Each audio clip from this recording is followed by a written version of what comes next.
concepto de transubjetividad, se explica el movimiento de muchas mujeres que, aunque no estaban conscientemente ligadas a la lucha feminista, en la exploración y el análisis de sus fantasías, se iluminan ejemplos de descontento y enojo hacia los hombres, pero también da la oportunidad de individualizar y desmenuzar estas fantasías y ver de qué se trataba en cada una de ellas. Actualmente, aunque ya se reconocen los derechos equitativos para hombres y mujeres, existen contradicciones veladas y sometimientos no nombrados.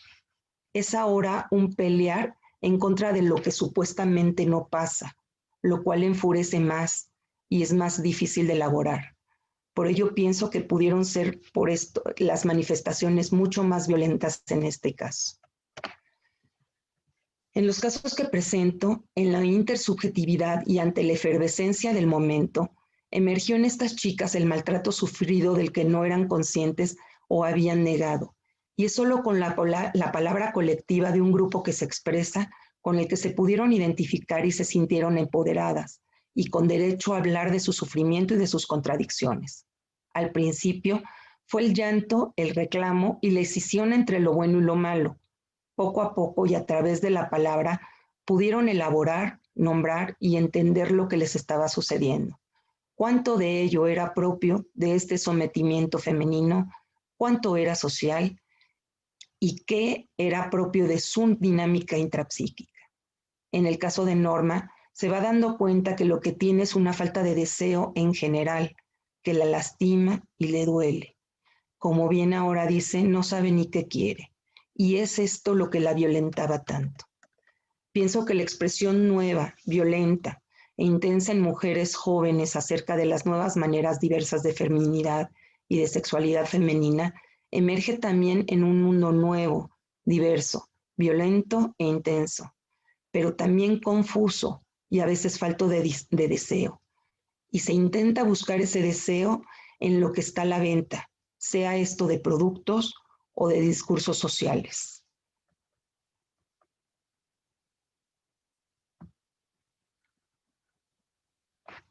Gracias.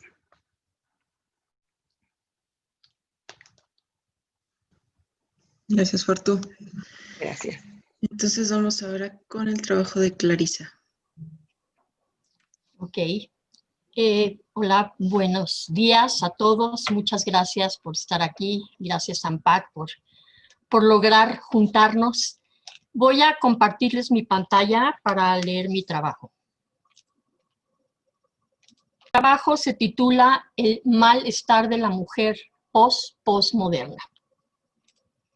Modernidad, de la palabra latina modo, que quiere decir ahora mismo, tiempo actual. Surge la palabra modernidad en 1127, cuando se reconstruye la abadía de Saint-Denis en París. El abad Suger, ante el nuevo estilo que no era griego ni románico, optó por llamarla en latín opus modernum, una obra moderna, lo que quiere decir que lo gótico en su época fue lo moderno. El postmodernismo tuvo su auge en la filosofía y el arte durante los años 60 a 80, por lo que ahora vivimos en el postmodernismo. Tiempos líquidos, lo llama Bauman. Yo diría que vivimos en Siberia, pero con C de cyber. Medio siglo ha introducido más cambios en la condición femenina que todos los milenios anteriores. En el principio de los tiempos, Dios creó al hombre, pero Dios era diosa y creó a la mujer a imagen y semejanza de ella. Se sabe que todas las culturas primitivas fueron matriarcados. El poder de la creación, la fertilidad, era entendido como único y específico de la mujer. La madre tierra fértil, creadora del universo, creadora de la vida. En el origen está una mujer, tanto en los inicios de la humanidad como en el inicio de la vida de cada individuo. La hembra humana perdió su poderío el día que el varón primitivo descubrió que él también tenía algo que ver con la creación de la vida. De ahí en adelante, el varón se ocupó de crear la mitología que hoy conocemos. Joseph Campbell habla de los similares que son los mitos sobre la creación en todas las culturas. Todos tienen escondido el pasado matriarcal, negándolo. Dios, el creador, siempre será un hombre masculino. Aparece de la nada, del caos o de un huevo, y él solo comienza a poblar el mundo. Wishful thinking, diríamos nosotros los terapeutas. En Egipto, por poner ejemplos, el mundo surge de las aguas del caos, donde aparece un montículo, y de ahí sale el dios Ra. La humanidad aparece de las lágrimas de su ojo. Horus, el héroe, el iniciador de la civilización egipcia, nace de Isis, porque se acostó con su marido Osiris, pero pequeño detalle, cuando estaba muerto y descuartizado. En Grecia, de las pocas culturas donde aparece una mujer, Gea, la tierra, Gea da luz a Urano, el cielo, sin ayuda masculina, pero él luego la fertiliza para que nazcan los titanes, entre ellos Cronos, que castra a Urano y se come a sus hijos. Él es el... Una de las mitologías que existen es de un dios masculino que crea un hombre y una mujer hechos de maíz. Después de varios intentos, la mujer, que es Coatlicue, la diosa de la fertilidad, que se embarazó porque se le cayó una bola de plumas en el cielo, y así nace Huitzilopochtli. Cuando hablamos de la historia de los grandes héroes mitológicos, generalmente son hijos de padre desconocido, y fueron creados por medio de un acto sin sexo, es decir, nacen de una virgen. Madre en el chakra del corazón. La historia de María, la madre de Jesús, ya la conocen. Así como los niños primitivos no conocían la figura del padre, los héroes mitológicos tampoco. Zeus no puede conocer a su padre porque se lo comería. Jesús tiene que morir en la cruz para conocer a su padre. Y en una galaxia muy lejana, hablando de mitología postmoderna, Luke Skywalker descubre quién es su padre en el episodio 5 de la Guerra de las Galaxias. Pero para nuestra desgracia, el varón es cazador, guerrero y conquistador.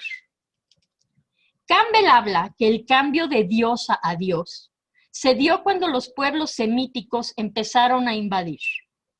La madre diosa se convirtió en abuela diosa, la Virgen Madre de Dios. Los ejércitos dominantes imponen a sus dioses por medio de la espada, y la historia la cuentan los vencedores. Las mujeres pasamos a ser botín de guerra. La Biblia nos dice: no matarás ni desearás a la mujer de tu prójimo, salvo fuera de tu tierra. Entonces podrás pasar por la espada a todos tus enemigos y a todas sus mujeres tomarlas para ti. Y se los juro que eso está escrito en la Biblia, lean el Antiguo Testamento. Por los siglos de los siglos, la mujer pasó a ser propiedad del varón, junto con los hijos de ambos, las tierras y los esclavos. Lo femenino fue escindido junto con su cuerpo y su alma. La figura de la madre buena y abnegada, la virgen asexuada, versus la prostituta seductora, la bruja portadora del mal. Esta imagen esquizoparanoide femenina se mantuvo aproximadamente unos 7,000 años. El siglo XX marca un cambio profundo. Terminó con la escisión inmemorial de los encantos femeninos. Triunfa la era de la post-mujer fatal, la incómoda ambivalencia de poder ser buena y mala a la vez. Si antiguamente las fajas y los corsés reprimían las caderas y formaban las cinturas ceñidas, hoy hemos cambiado esto por un corsé social, un corsé interno que se debe al apremio de nuestros pares. Nosotras somos nuestras peores enemigas.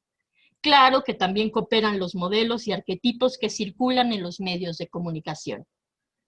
Paradójicamente, el auge del individualismo femenino y la intensificación de las presiones sociales relativas al cuerpo corren parejas. Por un lado, el cuerpo femenino se ha emancipado con holgura de sus antiguas servidumbres, ya sean sexuales, procreadoras o vestimentarias. Pero por otro, nos vemos sometidas a presiones estéticas más regulares, más imperativas, más ansiógenas que en el pasado. ¿Cómo explicar esta espiral de exigencias estéticas en un momento en que las mujeres rechazan en masa que se les asigne el papel de objeto decorativo? Lipovetsky, en su libro La tercera mujer, explica que al minar psicológica y físicamente a las mujeres, haciéndoles perder la confianza en sí mismas, al absorberlas en preocupaciones estético-narcisistas, el culto de la belleza funciona como un policía de lo femenino, un arma destinada a detener su progresión social. ¿Cabe ver en el culto a la delgadez, juventud, un instrumento para aplastar social y psicológicamente a las mujeres? Al suceder a la prisión doméstica, la prisión estética permite reproducir la subordinación tradicional de las mujeres. La cultura no se limita a alzar a las féminas unas contra otras, sino que divide y hiere a cada una en su interior. Engendra complejo de inferioridad, vergüenza en una misma, odio al cuerpo. Cuanto más difunde nuestra sociedad los consejos e imágenes estéticos, peor viven las mujeres su aspecto físico. Tendencialmente el bello sexo no se ve bello. Según estadísticas en Estados Unidos, en 2011, a los 13 años el 53% de las mujeres no están a gusto con su cuerpo. Para los 17 años el 80% no lo están. En la premodernidad, la corpulencia femenina se valoraba porque se le asociaba con la fecundidad, destino supremo de la condición femenina tradicional. Sin embargo, el auge de los métodos anticonceptivos y el nuevo compromiso profesional de las mujeres transformaron de manera radical las condiciones de vida femenina y su relación con el aspecto físico. La expansión de los valores individualistas y la legitimidad del trabajo remunerado femenino arrebataron a la maternidad su antigua posición en la vida social e individual. En la actualidad, tener hijos y criarlos ya no constituye la finalidad exclusiva de la existencia femenina. El reinado de la delgadez se hace eco de tales transformaciones. Expresa la negativa a identificar el cuerpo femenino con la maternidad. Para Lipovetsky, al minar la confianza en sí misma de las mujeres, al exacerbar el miedo neurótico a sus deseos y a su cuerpo, la teología de la belleza contribuye a mantenerlas en una situación de inferioridad psicológica y social. Se busca reinstalarlas en una condición de seres que existen más por su apariencia que por su hacer social. Los imperativos de la delgadez son cada vez más estrictos. La evolución de las medidas de las modelos y de las candidatas a título de Miss América o Miss Universo así lo atestigua. A principios de los años 20, una de las primeras Miss América medía unos 73 metros y pesaba 63.5 kilos. En los años 50, las concursantes medían por término medio 1,71 y pesaban 55 kilos. Entre 1980 y 1983, el peso medio de una concursante que medía unos 76 metros era de 53 kilos. En los últimos años, el peso promedio es de 51 kilos. Naomi Wolf, en su libro El mito de la belleza, nos explica que por debajo del culto al aspecto físico se está ejerciendo una acción de demolición psicológica de las mujeres. La acción de una máquina infernal destinada a minar su confianza en sí mismas y su autoestima. Devalorizadas en la imagen que tienen de sí mismas, ansiosas y acomplejadas, las mujeres se mantienen al margen de la combatividad social y política. Se contentan con empleos subalternos, aceptan salarios inferiores a los de los hombres, no emprenden en igual medida que ellos el asalto a la pirámide social y respetan más a los hombres que a su mismo sexo. ¿Qué tanto se critica a un político por su gordura, por ejemplo? Ah, pero si fuera mujer. ¿Qué tanto nos importa si el CEO de una empresa se operó la nariz? Y ya ni hablar de cómo se visten. En cambio, las revistas de moda como Vogue dedican más del 60% de su contenido a anuncios publicitarios y las mujeres pagamos y las compramos las revistas. O sea, compramos los anuncios. En 1930, en El malestar en la cultura, Freud proponía que el individuo no se puede satisfacer completamente. La satisfacción debía ser reglada y contenida, resultando esto un malestar. Malestar provocado por el antagonismo irremediable entre la pulsión que exige ser satisfecha y la cultura que la restringe. Freud realiza una propuesta en la cual la cultura coarta la satisfacción a los individuos como modo de sostener el lazo social. La posición freudiana fomenta un sujeto de la renuncia del deseo. Pero la liberación sexual logró dar a la mujer rienda suelta de sus impulsos. Con ayuda de los anticonceptivos, liberándola del rol de madre, las hembras humanas encuentran satisfacciones iguales a las de los hombres. Si ellos cambiaron los mitos originales de la creación, ¿por qué las hembras posmodernas no iban a cambiar el mito de los héroes? ¿Por qué no tener un lugar central de igual a igual? ¿Seguimos siendo un ser de renuncia? ¿Sigue la cultura imponiendo un malestar? ¿Y qué escuchamos en el consultorio? A ese güey me lo cogí antier. Estaba demasiado peda. Igual y perdí mi virginidad y ni cuenta me di. ¿Cumples 30? ¿Ya congelaste tus óvulos? Con el succionador de clítoris logras los mejores orgasmos de tu vida. No hay manera que un hombre me dé igual placer. ¿Y los hombres? Se sienten amenazados. Comienzan con disfunción sexual, castigando a sus parejas. Los escuchamos enojados, resentidos, deprimidos. ¿Serán violadores o feminicidas en potencia alguno de ellos? Parecería que esta igualdad de los sexos, por momentos, convierte a las mujeres en esos depredadores que tanto temían en el pasado, tomando ahora un rol activo, pseudo masculino, que no necesariamente les otorga satisfacción. Para terminar, me pregunto, ¿dónde estamos? ¿A dónde vamos en esta postmodernidad? La idea de este trabajo no es la de ofrecer respuestas, sino que es compartir con colegas mis dudas que surgen del malestar expresado en el consultorio. Repensar juntas nuestra situación de logros y ataduras en una búsqueda por alcanzar un bienestar de nosotras y las generaciones futuras. Muchas gracias.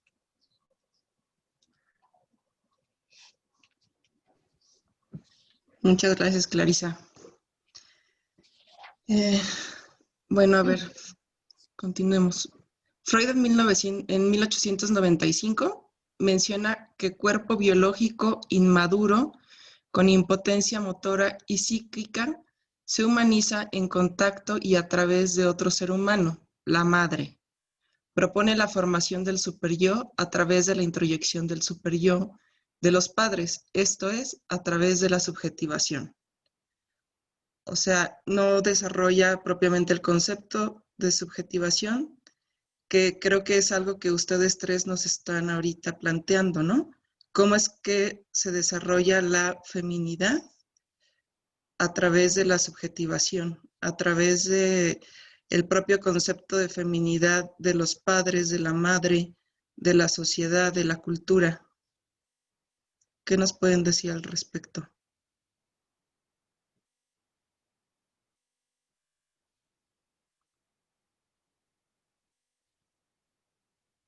Pablo. Veré si ahora sí no tengo problemas aquí en la comunicación. Pero sí, Esperemos ¿no? que Yo creo que de alguna manera las ponencias hemos tratado de rescatar justamente elementos de la construcción del concepto, el constructo de feminidad culturalmente y tal como lo propone la pregunta, ciertamente el referente de subjetivación utilizado en psicoanálisis con respecto al constructo de género vendría como un derivado de la construcción del superyo, ¿no? Entonces, ciertamente, estos elementos y estos temas culturales asociados con la feminidad, como también lo acaba de marcar mis compañeras, mis colegas en la mesa, ciertamente está asociado con esos constructos de los cuales yo rescataba el asunto particular del silencio, pero de la imagen corporal y de la objetivación de esa imagen corporal también es otro constructo social bastante común y ciertamente sí, ¿no? El mecanismo entonces del psicoanálisis siempre es a través de este elemento superyoico, ¿no? Coincidiría. Yo desde hace tiempo, cuando empecé a pensar en estos temas, pienso que el concepto de feminidad en sí entra un poco chocando y siempre chocando, o sea, en generaciones anteriores y el platicar, por ejemplo, con chicas a las que les llevo 25 años, 30 años y que tengan los mismos conflictos a pesar de que supuestamente tienen mucha más libertad de la que yo tuve en ese tiempo, digo, siempre entra chocando. Me preguntaban en la reflexión que hice, ¿por qué? O sea, ¿qué pasaba? Sí, pensando en las marchas, con las marchas hubo hombres que se sentían como amenazados, asustados, disminuidos, enojados por lo que estaba pasando y por cómo manifestaban las mujeres, pero pero no les implicaba cuestionarse acerca de lo que ellos son como hombres. Sí, efectivamente, creo que sí han tenido como dice Clarisa, ¿no? O sea, vienen muchas veces parejas con quejas de inhibición sexual por parte del hombre, ya no de la mujer, pero no les cuestiona a ellos lo que es ser ellos hombres. Y el concepto de feminidad, sí. O sea, siento que siempre ha entrado chocando y viendo de qué manera se acomoda, cuestionándose con un chorro de contradicciones y ambivalencia y que las veía en las chicas que venían, ¿no? O sea, por una parte, súper empoderadas, súper libres sexualmente, manifestando que ellas pueden hacer lo que quieran, sin embargo, no sabían ni lo que querían, entonces no sabían ni siquiera para qué luchan. No sabían si querían con hombre o con mujer, no sabían si querían elegir una carrera u otra, no, sus decisiones siempre manipuladas, ya sea por un grupo o incluso por un hombre, sea el novio, el papá. Entonces, sí creo que, ¿qué es lo que ha hecho, no? Este discurso. Y sí, me quedo como con preguntas nada más. Sí ha hecho mucho en la práctica, en estos 50 años, como bien dice Clarisa, hemos evolucionado muchísimo en cuanto a los derechos. Sin embargo, incluso en lo social, siguen habiendo lagunas legales que nos hacen quedarnos casi en el mismo sitio. Sí y no, en el mismo sitio en cuanto a que por eso se sigue luchando, sigue habiendo muertes, sigue habiendo maltrato, sigue habiendo sometimiento a todos los niveles, pero también se ha avanzado muchísimo. Entonces es como que a eso voy, entra chocando y con contradicciones. Es que parece que el avance está con respecto a qué tanto holgado o qué tan apretado está el corsé social que nos decía Clarisa, ¿no? Sí. Sí, Clarisa. Yo creo que es muy difícil. Este trabajo, yo creo que muy similar a Fortuné, me surgió de escuchar a mis pacientes, de repensarme a mi madre, a mí, a mi hija, a estos cambios generacionales y cuestionarnos en dónde estamos con toda esta variabilidad, porque creo que no podemos hablar de la mujer, tendríamos que hablar de las mujeres. Obviamente nosotros siempre decimos, cada caso es particular, hay generalidades, hay una cultura que nos está determinando, pero cómo cada mujer vive en un proceso, trae consigo esta cuestión generacional, trae consigo un proceso de cambio, en qué generación, si fue en la abuela, si fue en la madre, si es en ella misma, esta posibilidad de cuestionamiento. Yo me puse a pensar mucho en el trabajo de Pablo, porque me gustó que trabajara él el silencio, y me cuestioné que el silencio no quiere decir que no hay ruido o que no se comunica. Yo creo que el silencio comunica a veces más que las palabras. Silencio es ausencia de palabras, no de sonidos, no de no comunicación. No hay música sin silencio, por ejemplo. No hay comunicación sin silencio. Y el silencio dice, como terapeuta sabemos que el silencio a veces dice mucho más que las palabras. Cuarón, en su conferencia del viernes, fue muy curioso cuando dijo cómo se definía el silencio, que eran 10 líneas de sonido. Es decir, no existe una película en donde no existe el sonido, aunque no se diga nada. Entonces yo creo que la mujer ha tenido que decir mucho sin palabras, pero dice mucho.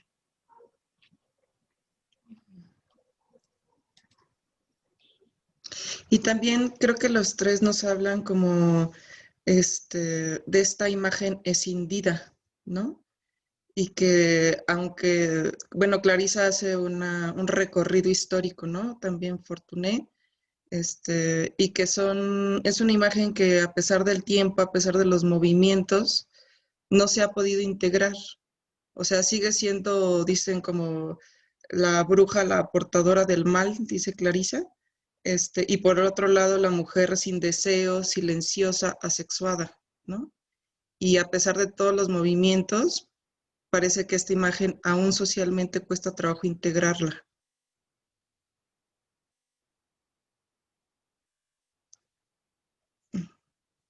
Ok. Bueno, pues les voy a leer algunas de las preguntas que nos han mandado. Un anónimo, desde una perspectiva psicoanalítica, ¿consideran plausible la abolición del género que busca el feminismo radical? ¿Quién quiere contestarla?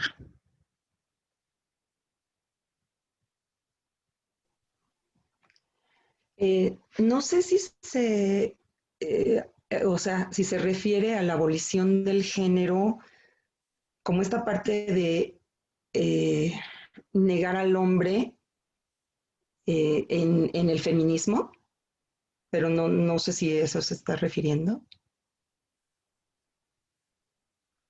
Bueno, en caso de que esos, bueno, no sé si... O creo que tiene que ver con lo que mencionabas, Fortu, como parece que para hacer un cambio en nuestra imagen de feminismo, tenemos que pasar a algo radical y violento. Uh-huh. Es que fue una de las cosas que yo también me preguntaba y empezaba como que a buscar en las marchas o preguntándole a chicas que sí habían participado en marchas, qué es lo que pretendían, porque no me quedaba muy claro. Y hay estos grupos radicales que sí piensan que efectivamente el feminismo solamente se puede llevar desde las mujeres. Y yo desde mi concepción pensaba justo al revés, que el feminismo, o sea, tanto el machismo como el feminismo nos impacta a hombres y a mujeres. Y en ese sentido nos ayuda o nos afecta y necesitamos como integrarlo. Entendía un poco sus causas, pero lo que sí me quedé pensando, si no era también una fantasía de poder sin el hombre, o sea, de ser de completud, de no necesitar nada más Y eso lo trabajamos mucho en este asunto de decir, es que mejor quiero con una mujer. O sea, como pensar en una fantasía en que entre mujeres todo lo vamos a poder, somos omnipotentes y no y una cosa medio idealizada y precisamente negando también la falta, ¿no? Y no, no afrontando ni la diferencia ni la frustración que nos da esa falta. Sí, Clarisa. Yo creo que también la pregunta nos lleva a una cuestión muy complicada, que es todas estas nuevas ideas queer de que no existen géneros o que no hay dos géneros, ¿no? Que no es hombre-mujer, femenino-masculino, sino que hay una gran variedad.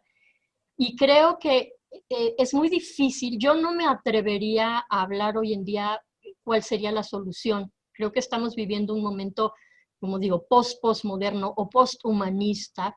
A mí me impacta mucho ahora esta nueva ley que sacaron de que tú puedes registrar a tu hijo sin género, como si los papás deciden que no tenga género, ya es una decisión, ¿no? Yo digo que de ahora en adelante no va a haber hombres y mujeres, va a haber quimeras, y quimeros y quimeres. Me parece muy complicado, me parece que no es una generación lo que va a decidirlo, van a tener que ser muchas generaciones. No creo que el cambio sea abrupto, de que está habiendo un cambio, sí, que me parece positivo, sí, pero no tengo la solución. Lo que sí estoy segura es que no se puede dejar a un ser humano decidir su género. Eso no creo que sea posible.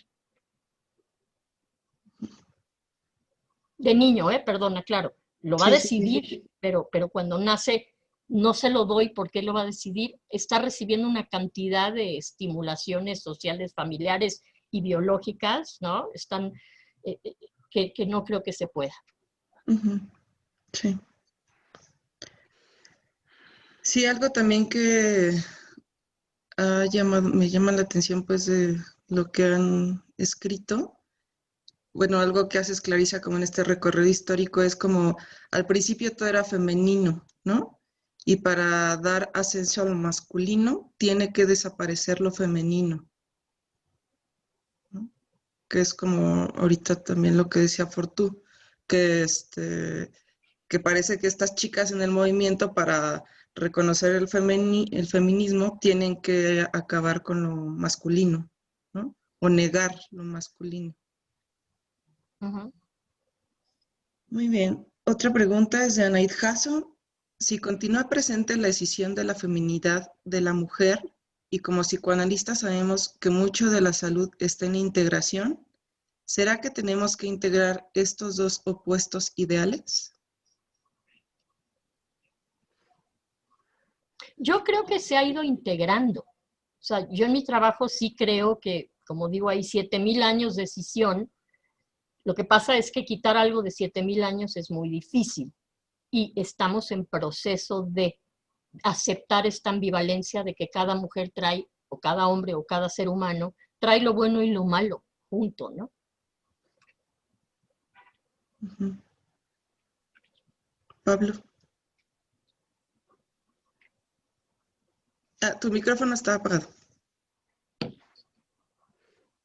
De eso quizá no podría decir mucho, pero se asocia justamente me parece, con la pregunta anterior, ¿no? Y que Clarisa justamente apuntaba de esta noción de la posibilidad de lo no binario, ¿no? Que se habla hoy en día.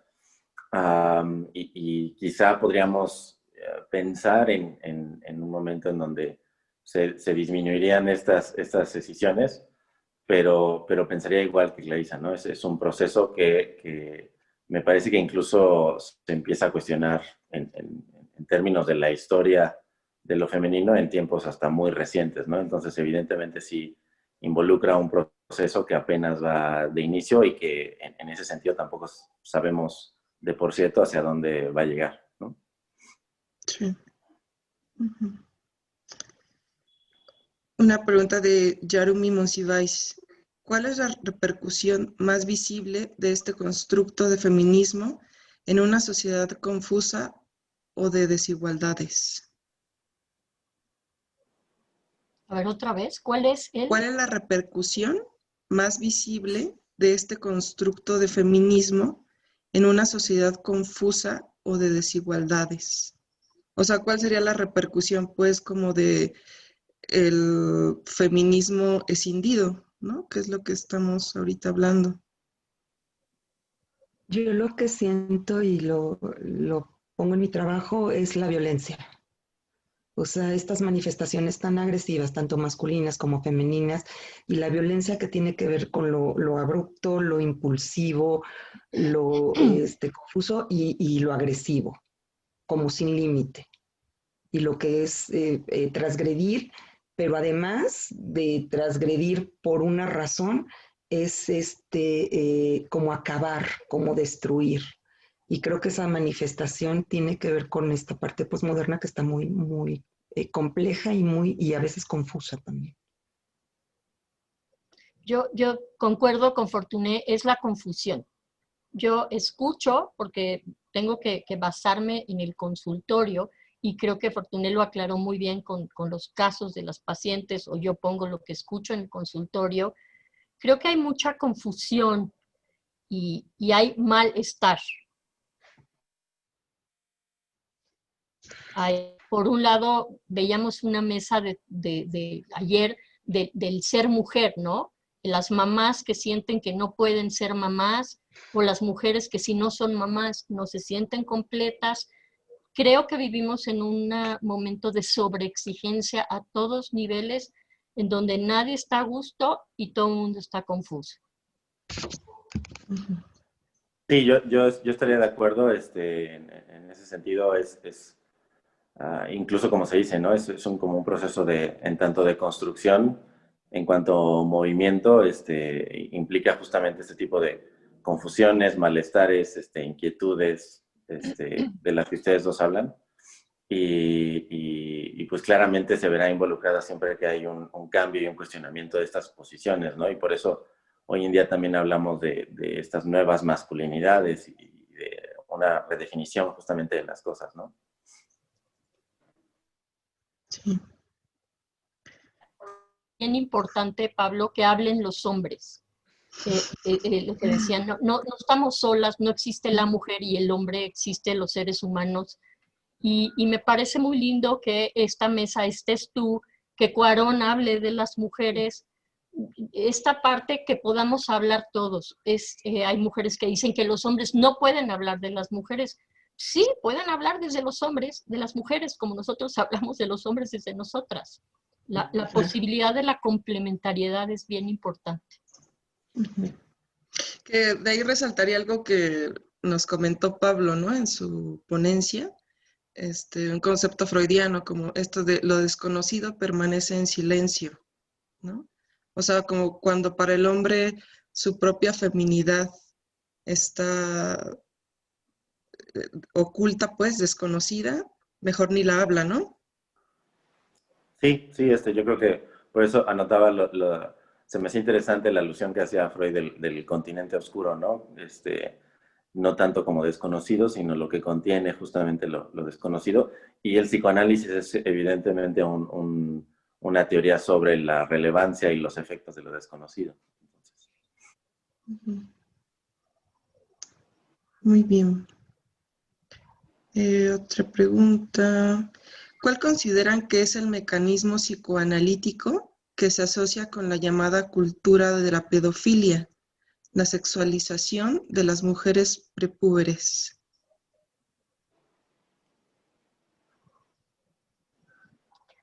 Perdón, el mecanismo psicoanalítico de la Sí. pedofilia. Uh-huh. ¿Por qué se sexualiza a las mujeres prepúberes? ¿Creen que tiene que ver algo con el feminismo? No sé.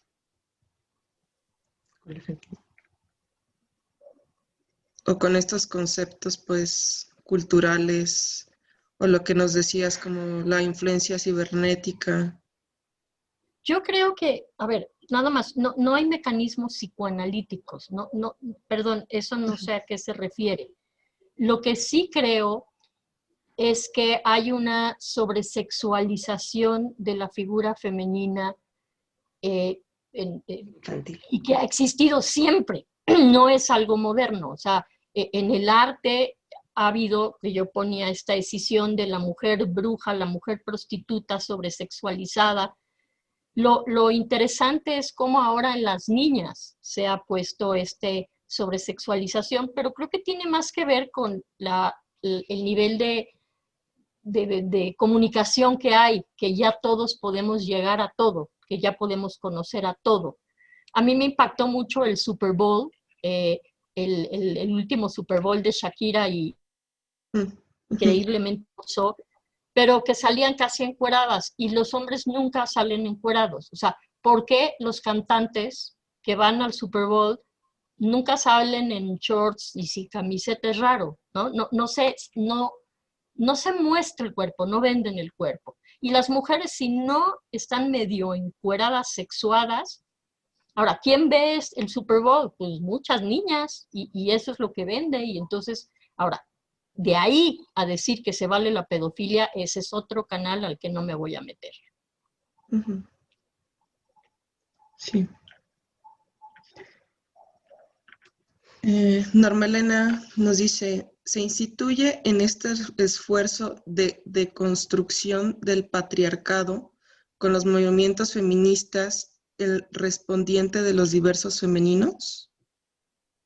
Se instituye en este esfuerzo de construcción del patriarcado con los movimientos feministas el respondiente de los diversos femeninos.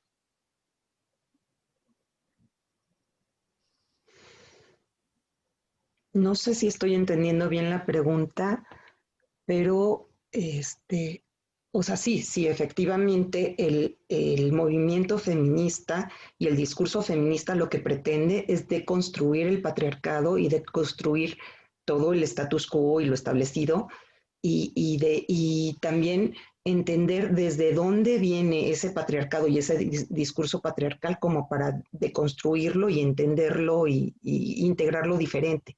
Pero no sé si es eso lo que está preguntando. Sí, como que la última parte no me quedó muy claro, no sé cuál.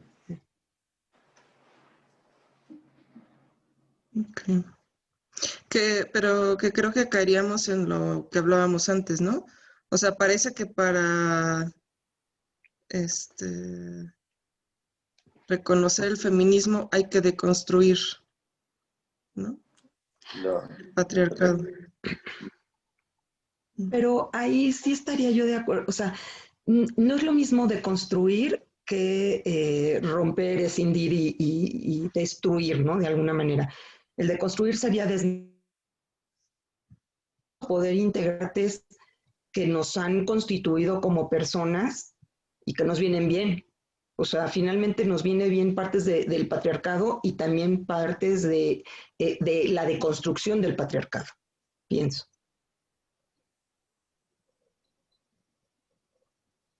Okay. Otra pregunta. ¿Será posible pensar el concepto mujer sin atarlo a un eterno? ¿Podemos pensar la maternidad sin vincularlo con el genérico mujer?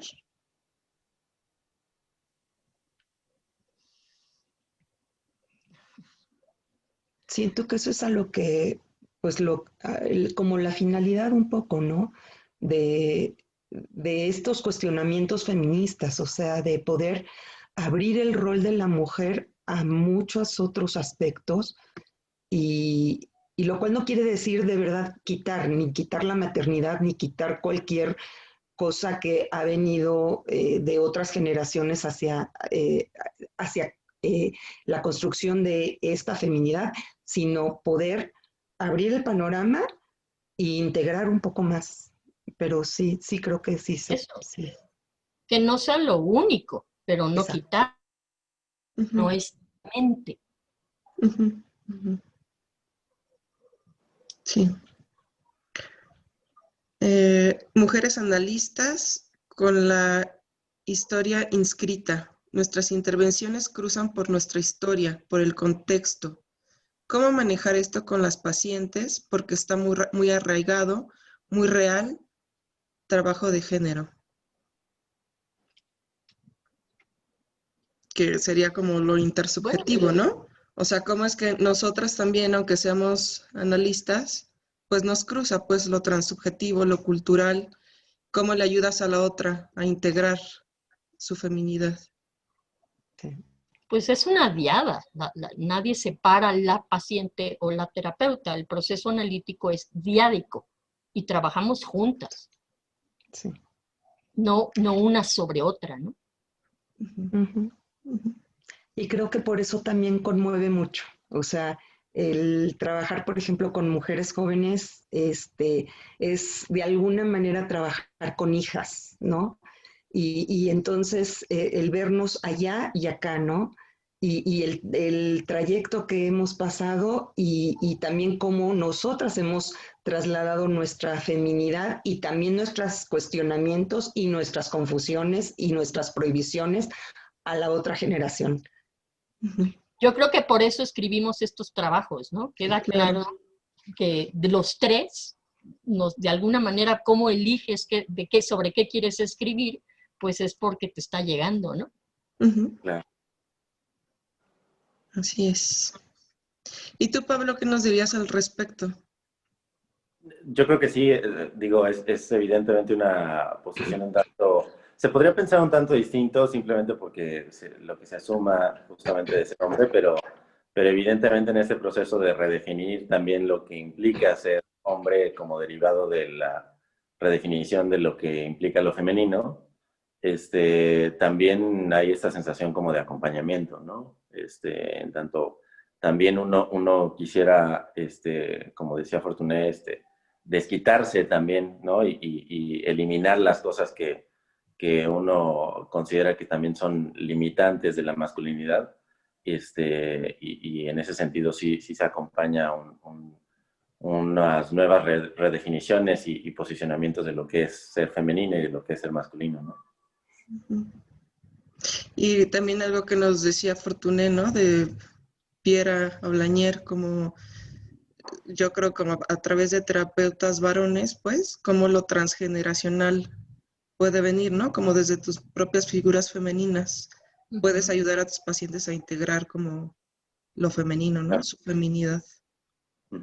Sí. Pues otra vez, Cuarón le dedica la película a su nana. Sí.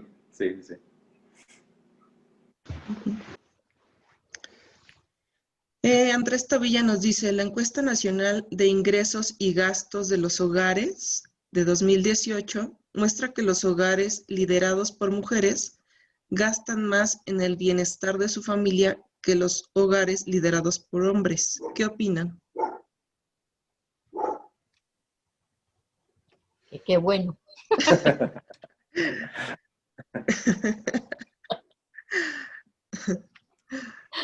Bueno, es que habla mucho, ¿no? De este concepto femenino, la mujer que cuida de sus hijos, maternal, etcétera, ¿no? O sea, me da mucho gusto escucharlo. ¿Qué opino? Que qué bueno.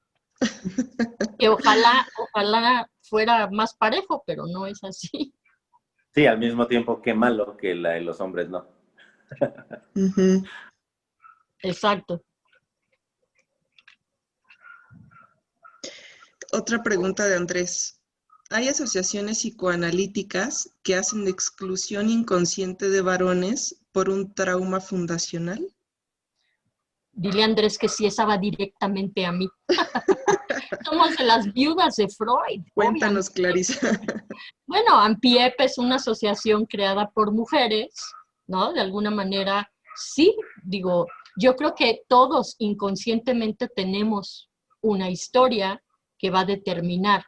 De ahí, o sea, yo no puedo, es bien difícil hablar de un inconsciente institucional, ¿sí? O sea, que una institución inconscientemente haga cosas.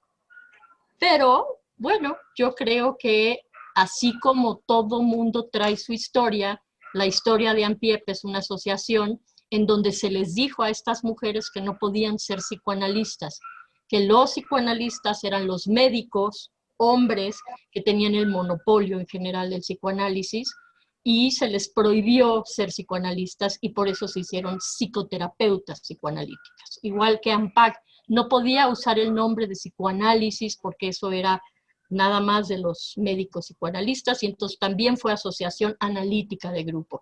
Esa es la historia del psicoanálisis en México. De ahí a que asesinemos a los hombres, no, hemos tenido muy buenos compañeros analistas, pero quién sabe. De los mitos, ¿no? No de los mitos. Así Bien, es. bien. Mayerly Vargas nos pregunta, ¿cómo entender el término de transubjetividad desde la perspectiva psicoanalítica? Pero yo lo pondría pues en el feminismo, ¿no? ¿Cómo la transubjetividad impacta en el feminismo? Fortu, tú que nos hablas un poquito de eso. Es un poquito lo que puse en el trabajo, de acuerdo a lo que pienso y como lo entiendo. Bueno, lo transsubjetivo sería ese paraguas enorme de la parte social, institucional, histórica, que permea y la vamos incorporando en los conflictos intrapsíquicos. En el caso del feminismo, pongo como ejemplo, así como lucecita de que fue al mismo tiempo, o sea, al mismo tiempo se estaban dando discursos en el exterior y ellas de repente recordaban que habían sido sometidas, que habían sido abusadas sexualmente, y entonces, y también los hombres empezaban a hablar de como que el enojo contra estas mujeres que van y rompen y queman y no sé qué. Pero como esa efervescencia que estaba saliendo afuera impactaba en la parte interna. La transsubjetividad sería la incorporación de todo lo social, institucional, histórico, puesto ya en lo psíquico. No sé si... Sí. Bueno, es de lo que habla Caes, ¿no? Sí, que tú le pones nombre, ¿no? En tu trabajo, pero pues también Pablo y Clarisa nos hablan de lo transubjetivo, ¿no? Clarisa con esto del corsé social y Pablo Exacto. pues en Roma pues se describe como toda la influencia de la sociedad, ¿no? Que hay en Cleo. Muy bien. Y otra pregunta, ¿cómo deconstruir las concepciones de lo ideológico? Una cosa es lo biológico y otra lo ideológico. ¿Y cómo aclarar cada aspecto?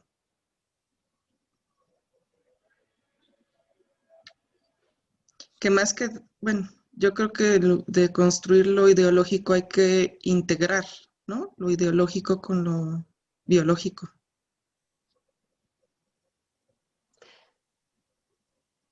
Pienso que deconstruirlo se referiría, por ejemplo, a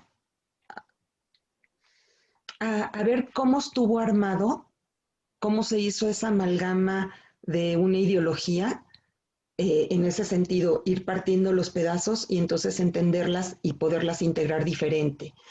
Y lo biológico es lo que está dado. Por eso pienso que no, de hecho, en estas generaciones a veces siento que sí confunden una cosa con la otra, porque lo biológico es lo que está dado ya por naturaleza. Que a eso le asignemos una ideología, eso es otra cosa. Pero la biología es la biología. Y lo ideológico sí lo podemos deconstruir, entender por qué se armó de esa manera, qué ha sido impuesto, y qué fines tenía esa imposición de ese tipo de ideología. Y entonces sí se puede entender y como que integrar lo que va haciendo sentido, que no sea ni impuesto ni así, ¿no? Tolerado. Pero si lo confundimos, entonces ya llegamos a lo que decía Clarisa, ¿no? De que entonces nace el bebé y para no imponerle nada, no decimos si es niña o niño, cuando biológicamente, por lo menos o sea, lo que se ve anatómicamente, Fenotípicamente. pues tiene una asignación. Entonces, y confundirlo yo siento que deja mucha más confusión. O sea, Claro. Pero más, y ya eso Freud habló Ya Freud habló de las series complementarias. O sea, Sí. Freud mismo nos dice, están los 3 niveles, ¿no? Lo heredado, lo biológico, está la familia en que se nace, todos los determinantes familiares, y está la cultura y la historia de vida. Y eso hace a un individuo.